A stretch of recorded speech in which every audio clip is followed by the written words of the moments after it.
Hey guys, and welcome back to another episode of the Chef Huebner YouTube page. Today we're doing Linzertarts, as you can tell by the name of the video. And don't be like me and double the recipe and make a huge mess in your kitchen because it just added to the stress of trying to make these. Been working full time and trying to find time to record and edit all these videos together. And last week we got a ton of snow, and that's why we skipped a week. But moving forward, I think I'm going to move into more of a, as soon as I have a video made and put together, I'm just going to put it out. Looking to get as much content out as possible. But, yeah, just jumping right into it. I make my own raspberry jam with this recipe in particular. The recipe is going to be in the description, but all you do is just combine everything into a saucepan and bring it up to a boil over medium-low heat. You don't want this to burn or scald or anything, so low heat is better, and it will come up eventually. And what's going to happen is all those raspberries are just going to break down in the pan and release all the natural juices and tartness and sweetness and everything that goes along with it.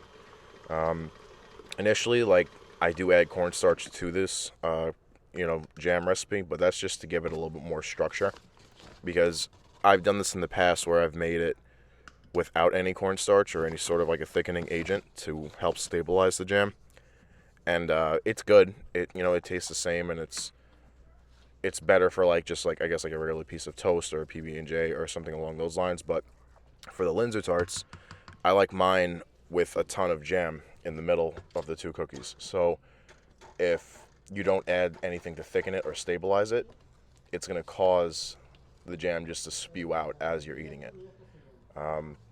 Jumping into the shortbread cookies, all I'm doing is creaming the butter, sugar, and vanilla together until it gets nice, light, and fluffy. And after that, I'm sifting together some salt and flour and then adding that in a little bit at a time. And incorporating that until small, I guess like pellets form almost. I'd say they're bigger than like beans, like the actual balls that form after blending the flour and everything together. Once that's done, though, you're going to want to take your dough out and wrap it in plastic wrap and put it in the fridge for 15 minutes so that it could rest, and to get that butter a little bit more firm compared to what it was.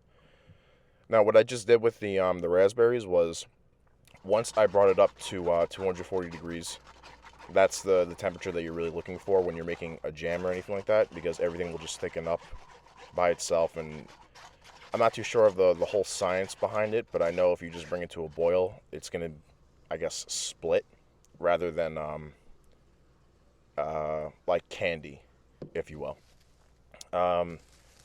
And what I did was I took an immersion blender and just combined everything together in the actual pot and then pushed it through a fine mesh sieve to get rid of any of the extra seeds or excess pulp or anything that you really don't want in there.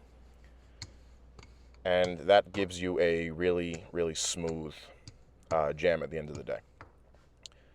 The jam itself, it's going to come out real goopy. So just be prepared for that. Stir it as you need.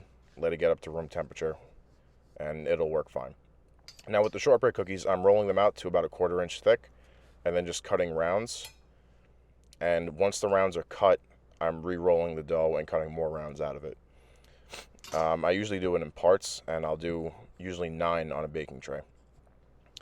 So the bottoms are the full cookies, and the tops are the ones with the holes in the middle. And all I do is I just combine them back together to get as much dough as I can, as much yield as I can out of this recipe. Those cookies were a little bit overdone. I would say put them in an oven at 350 for 15 minutes, and then you should be good to go. I had these in for 20 minutes based on the old way I used to do these, and I would make bigger cookies. But I decided just to get more cookies out of this, so I would roll them the same thickness and then just cut them with smaller holes. So I was using like a 3-inch or a 3 1/4 inch ring mold, whereas I would normally use a 4-inch ring mold. Once that's done, spread the jam on top, get some powdered sugar, and drop it on the cookie. And that's it. That's a Linzertart.